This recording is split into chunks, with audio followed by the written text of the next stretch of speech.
Hello friends, welcome to my channel. Blood line of dragon के episode 42 के साथ हाजिर हूँ। तो फिर चलिए एक्सप्लेनेशन शुरू करते हैं। एपिसोड की शुरुआत में हमें सुबह का सीन दिखाया जाता है। वहाँ पर ग्रैंडपा अपनी मेडिसिनल स्किल से एक मेडिसिन बनाता है और उसके ऊपर चांदी की सुई चुभाते हुए हंसते हुए कहता है कि कहियो तुम बहुत ही ज्यादा टफ हो। 1 साल गुजर गया लेकिन तुम अब भी जिंदा हो। तो देखते हैं कि जियांग कायू बेड के ऊपर लेटा होता है और कहता है कि टाइम वेस्ट मत कीजिए और बताइए कि जी कैसी है। तो ग्रैंडपा कहता है कि वो ज्यादा इंटॉक्सिकेटेड नहीं है और पीच ब्लॉसम वाइन टाइम पर आ गया तो वो अभी ठीक है। तुम्हें अपने बारे में चिंता करना चाहिए। तुम्हारा बॉडी प्रोपोजन के साथ इंट्रोग्रोइंग हो रहा है। तुम्हारे लिए रिकवर होना इम्पॉसिबल है। मैं तुम्हें कुछ टाइम के लिए ही होल्ड करके रखने में हेल्प कर सकता हूँ। तो जियान कायू कहता है कि आपने ये 1 साल पहले ही कहा था। यंग फैमिली के लिए मेरा लाइफ का सेक्रीफाइस करना कामयाब है। तो ग्रैंडपा कहता है कि मैंने कहा कि मुझे तुम लोग नापसंद हो जो सिर्फ अपने फैमिली के लिए कुछ भी सेक्रीफाइस कर सकते हैं। पॉइजन के साथ इंट्रोगोइंग होने की वजह से तुम दवाई को रिजिस्ट कर देते हो। तुम्हें अब थोड़ा सा दर्द सहना होगा। और वो उस बीट को जियांग कायू की चेस्ट के बीच में लगा देता है। तो जिस वजह से जियांग कायू को काफी ज्यादा दर्द होता है और वो जोर जोर से चिल्लाने लगता है। फिर हमें एक दूसरे जगह का सीन दिखाया जाता है। वहाँ एक पिंजरे के अंदर जियांग किंग की कैद होता है और वो चिल्ला चिल्ला के कहता है कि जियांग टिंग तो बाहर आओ। तो उस पिंजरे के सामने जियांग लियांग खड़ा होता है और वो जियांग लियांग को कहता है कि मैं इस जियांग फैमिली की मास्टर हूँ। तुम मुझे इस तरह से ट्रीट नहीं कर सकते। तो जियांग लियांग कहता है कि बिल्कुल भी नहीं बुड्ढे, तुम मुझे अपने स्वॉर्ड से कैसे हिट कर सकते हो। अब लाइफ टाइम जेल में रहो। और थोड़ी दूरी पर ही एक चेयर के ऊपर जियांग जी बैठी होती है और उसके पास ही जियांग जो खड़ी होती है और कहती है कि जियांग जी तुम फाइनली ठीक हो गई, लेकिन यंग मास्टर कहीं चले गए हैं। तो जियांग जी कहती है कि टिंग बचपन से ही ऐसा ही है, जब कुछ पता लगाना मुश्किल हो जाए तो वो छिप जाता है। चिंता मत करो, अब हम वो नहीं है जिसकी उसे जरूरत है। फिर हमें एक दूसरी जगह रिवर का सीन दिखाया जाता है। वहां पर जियांग टिंग चुपचाप बैठा होता है और उसके पास ही अंकल जियांग होता है। तो अंकल जियांग कहता है कि जियांग फैमिली फाइनली अब टेम्पोररी पीस में है। तुम उनके साथ टाइम एंजॉय करने की बजाय यहाँ क्यों रुके हो। तो जियांग टिंग कहता है कि अंकल जियांग, मैं जी का सामना कैसे कर सकता हूँ।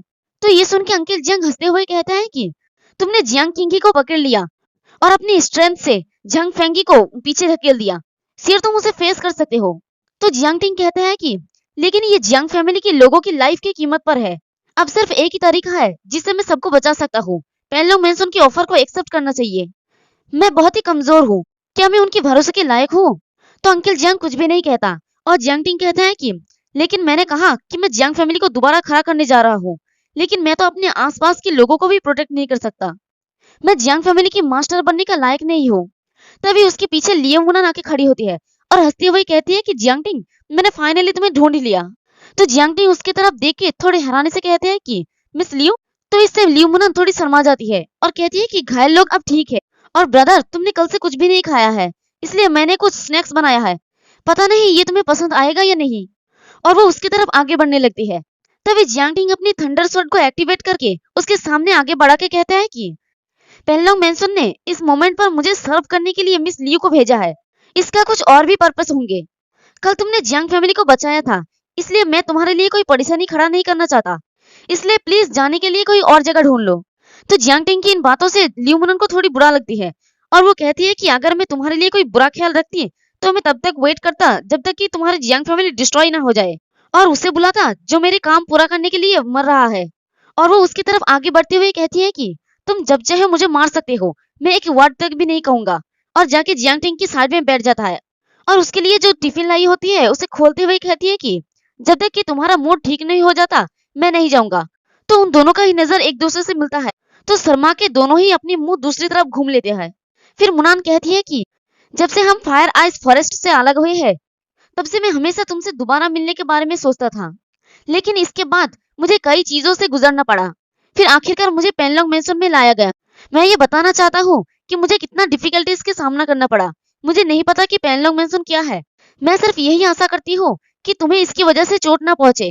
और वो उसके अंदर से एक स्नैक्स को निकाल के जियांग टिंग को खिलाते हुए कहती है कि मेरी पहचान की वजह से मैं तुमसे ये एक्सपेक्ट नहीं करता कि तुम मुझ पर भरोसा करो।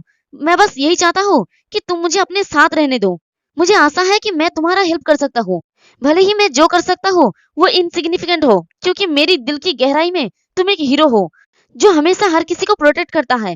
तो ये सुन के जियांग टिंग थोड़ा उदासी से कहता है कि नहीं, मैं हीरो नहीं हूँ। वो लोग घायल हुए और मर गए। मैं उन सभी को प्रोटेक्ट करने में फेल रहा। ये सब कुछ मेरा गलती है। और अपनी आंखों को बंद करके कहता है कि अगर मैं ज्यादा स्ट्रांग और ज्यादा सतर्क रहता तो ये सब इस तरह से नहीं होता। तभी मुनान जियांगटिंग की फोरहेड पे अपनी फिंगर को रख के कहती है कि हमेशा ऐसे नाक को सिकड़ो नहीं, तुम खुद को बहुत ज्यादा ही दबाव दे रहे हो। मैं जानता हूँ कि तुमने अपना बेस्ट देकर कोशिश किया।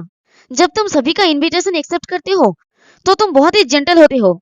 और उसकी इन बातों को सुनकर जियांगटिंग उसकी तरफ हैरानी से बस देखता रहता है।